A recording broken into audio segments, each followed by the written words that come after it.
me I said, though,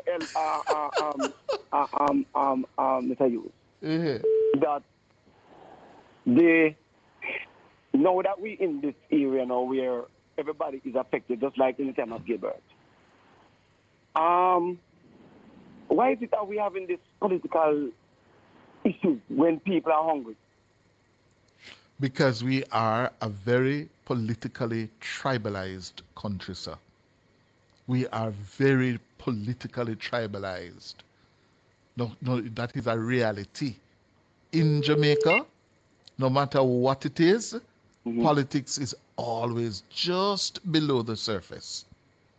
Because Mr. Youth, when I look at the videos down in Westmoreland, and it coming like something just passed through the country, and and people are suffering.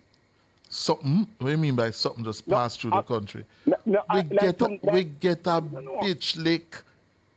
We get a hell of a blow that flatten several of those parishes. I don't want to look at something